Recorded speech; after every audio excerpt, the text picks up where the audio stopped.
बिस्मिल्लाहिर्रहमानिर्रहीम नहमदुहु व नुसल्ली व नुसल्लिमु अला रसूलिल करीम। मखसूस नशिस्तों का फ़ैसला काजी साहब की अदालत में है। कल समाअत मुकम्मल हो गई। काजी साहब इंतज़ार में हैं कि उन्हें किसी न किसी तरह उनके मौक़िफ़ पे अक्सरियत मिल जाए तो फिर वो फ़ैसला सुनाएं। उनका फ़ैसले को डिले करना इस बात की ख़बर है कि अब जजेस की अक्सरियत काजी साहब से मुत्तफ़िक नहीं है। काजी साहब हर सूरत नून लीग को और पीपी को सहूलतकारी करना चाहते हैं, और जब कोई आदमी को आम थोड़ा बहुत शऊर रखने वाला आदमी भी केस सुनता है ना कि ये सीटें जिन्होंने 80, 83 या 90 सीटें ली हैं, चले 1 मिनट के लिए मान ही लें आज़ाद हैं, उनसे कहा गया कि 3 दिन के अंदर अंदर किसी पार्टी में शामिल हो जाएं तो वो पार्टी सुन्नी इत्तेहाद कौंसिल में शामिल होगा। इसके बावजूद उन्हें सीटें ना देना और कहना इन्होंने तो 1 सीट पे भी इलेक्शन नहीं लड़ा, इनकी कोई बनती नहीं। और कल अदालत में साबित हो गया कि इलेक्शन कमीशन ने जाली कागजात, जाली दस्तावेज़ात अदालत में पेश की, झूठ बोला और सही मालूमात तक रसाई नहीं दी। हक तो ये था कि कल इस केस की समाअत रोक के पहले इलेक्शन कमीशन को तलब करके उसे ऐसी सज़ा दी जाती कि वो निशान इबरत बन जाता। उसने पूरे मुल्क का सियासी इस्तेहकाम दाव पे लगा दिया है चंद मफादात के लिए, जो मफादात का जिक्र बहुत सारे लोग कर चुके हैं। महमूद खान चकजई भी मौलाना फजल रहमान असम्बली में खड़े होके कि इलेक्शन कमीशन ने अरबों रुपया लेके फार्म 47 जारी किए, जीते हुओं को हरवाया है, हरे हुओं को जितवाया है। अब जो मखसूस नशिस्तें हैं वो भी हर सूरत काजी साहब उन्हीं को देना चाहते हैं जो हरे हुए, जिनका हक है उनको नहीं देना चाहते। जजेस ने ज़ाहिर है समाअत की है, ये फैसला तो बहुत पहले आ जाना चाहिए था। जब काजी साहब ने जब माहौल अपने खिलाफ देखा तो पहले 8-10 दिन की समाअत डिले किया, और फिर जब हुई समाअत अब फैसला सुनाने से गुरेज कर रहे हैं। और आज की खबरें जो बड़ी गर्म हैं कि काजी साहब ने एक हंगामी इजलास को किया जजेस को मनाने की कोशिश की है, चेक करने की कोशिश की है किधर ज़्यादा है। और ये तकरीबन सब कह रहे हैं कि जिस वक्त काजी साहब को यकीन हो गया कि मैं जीत रहा हूँ, 1 वोट से भी खा जीत रहे हों, काजी साहब उसी वक्त फैसला सुना देंगे। और जब तक काजी साहब को पता है कि अक्सरियत मेरे खिलाफ है,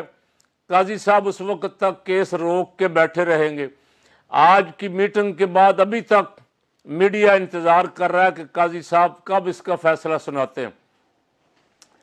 तो वैसे अगर सादा और आसान ज़ुबान में समझाने के लिए कहूँ तो ये कहा जा सकता है कि इस वक्त काजी उल क़ज़ा, चीफ जस्टिस ऑफ पाकिस्तान, इंसाफ की राह में सबसे बड़ी रुकावट बन के बैठा हुआ है, जिसकी वजह से नई नई बातें आ रही हैं, नए नए खदशात जन्म ले रहे हैं, मुल्क में अफवाहें गर्दिश कर रही हैं। काजी साहब ने उस दिन उनकी समाअत में नियाज़ुल्लाह नियाज़ी ने कहा कि हमें आप पे एतमाद नहीं, आप इस बेंच से उठ जाएं। तो काजी साहब आग बगोला हुए, बहुत गुस्से में आए और बहुत गुस्सा झाड़ा वहाँ अदालत में बैठे। और वैसे सीधा सा मसला तो यह है कि जो बंदा गुस्से में आ जाए उसको फैसला नहीं करना चाहिए। गुस्से की हालत में रसूल पाक सल्लल्लाहु अलैहि वसल्लम ने फरमाया कि जब गुस्सा आता है तो शैतान तुम्हारे खून में रगों के साथ, तुम्हारी रगों में खून के साथ गर्दिश करता है। तो गुस्सा शैतान की तरफ से। काजी साहब को गुस्सा आया, उन्होंने डांट डपट भी की, धमकी शमकी भी लगाई। काजी साहब कोशिश करते हैं साथी जजेस को भी ना बोलने दे। जब कोई वकील इलेक्शन कमीशन के वकील से सवाल करता था, काजी साहब कहते थे छोड़े आगे चले। बहुत हिफाजत करने की कोशिश की काजी साहब ने, बहुत बचाने की कोशिश की इलेक्शन कमीशन को, लेकिन केस जाहिर है सारी दुनिया के सामने आ गया। और आज बाकायदा खान साहब ने, इमरान खान साहब कैदी नंबर 804 ने जेल से ख़त लिख के काजी फायज ईसा पे अदम एतमाद का इजहार कर दिया कि काजी साहब ہمارے کیس نہ سنیں۔ اور تاریخ یہ ہے کہ قاضی صاحب پہلے تو اعتراض کرتے تھے خود، جب خالی جسٹس تھے، اور اس وقت ججوں کو کہتے تھے کہ جس پہ اعتراض ہے وہ اٹھ جائے، اور اس وقت بہت اصولوں کی بات کرتے تھے، اصول بتاتے تھے لوگوں کو، اصولوں کا واعظ کرتے تھے، درس دیتے تھے۔ اب ہر کیس تحریک انصاف کا قاضی صاحب اس میں اپنا بیٹھنا لازم و ملزوم سمجھتے ہیں، خود بیٹھ جاتے ہیں، خواہ 2 جج ساتھ ہوں یا 5 جج ہوں یا 7 جج ہوں۔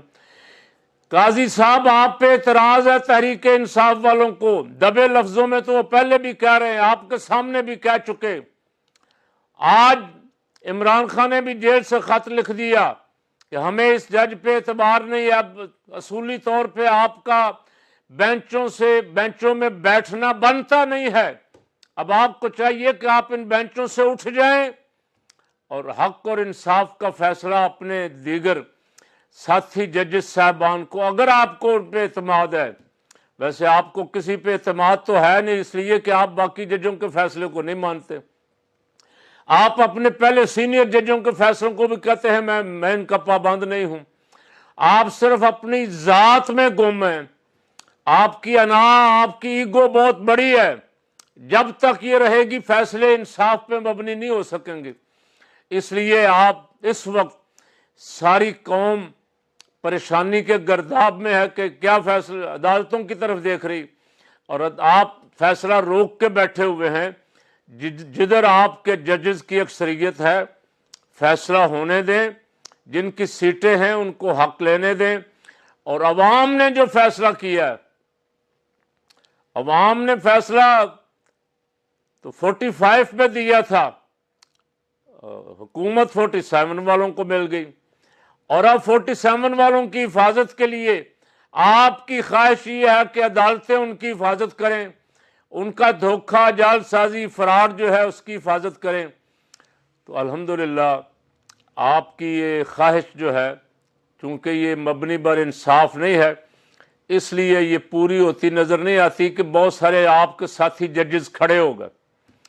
اسلام آباد ہائی کورٹ کے سارے ججز آپ کی عدالت میں درخواست گزار ہیں کہ ان پہ دباؤ ہے، اس کا آپ کوئی نہ کوئی حل تلاش کریں، اگر عدلیہ کو آزادی کے ساتھ کام نہیں کرنے دیا جائے گا تو عدلیہ کیسے فیصلے کرے گی؟ اور بدقسمتی کی بات یہ ہے، میں کئی دفعہ کہہ چکا ہوں، بدقسمتی کی بات یہ ہے کہ زرداری، شہباز، بلاول، مریم، یہ سب دھوکہ باز جنہیں بندے خریدنے آتے ہیں، اور ان کی ایک پوری تاریخ ہے، کتابیں لکھ دی لوگوں نے ملک میں اور بیرون ملک، کہ کس طرح یہ بڑوں کو خریدتے رہے، میں نام نہیں لیتا کن کن کو یہ خریدتے رہے، بڑوں کو خریدتے رہے، یہ اب بھی خرید و فروخت کر کے اپنی حمایت میں فیصلے لے رہے ہیں، بدنام ہماری پاک فوج کو کر رہے ہیں۔ سب سے بڑا المیہ یہ ہے، ایسے لگ رہا ہے کہ شاید جیسے ان کی کوئی سہولت کاری ادھر سے ہو رہی ہے، حالانکہ یہ ان سے بہت بڑے چیمپئن ہیں ہیرا پھیری کے، جال سازی کے، دھوکہ اور فراڈ کرنے کے۔ اس لیے خدارا قاضی صاحب آپ سے درخواست ہے کہ آپ ہمارے اداروں کو بدنام ہونے سے بچائیں، اور سب سے بڑا ادارہ سپریم کورٹ قوم انصاف کی طرف، اس کی طرف انصاف کے لیے اس کی طرف دیکھتی کہ وہ ہمارے ساتھ انصاف کرے، اور وہاں سے بھی اگر لیت و لال سے کام لیا جائے اور دھوکہ بازوں کو سہولت کاری فراہم کی جائے تو پھر عوام کدھر جائے گی؟ اب میں 2 دن غیر حاضر تھا، آپ نے بہت ساری دعائیں دیں صحت کے لیے، آپ کا بہت شکریہ، اور آپ سے درخواست یہ ہے کہ آپ ذرا آج کل تھوڑا سا ہمارا ساتھ دیں، ہماری ویڈیو جب آتی ہے تو اس کو لائک کریں تاکہ زیادہ سے زیادہ لوگوں تک یہ پیغام پہنچ سکے۔ اللہ تعالیٰ پاکستان کو محفوظ رکھے، پاکستان کو فتنوں سے، پاکستان کو ہر قسم کے شر سے اس کی حفاظت فرمائے۔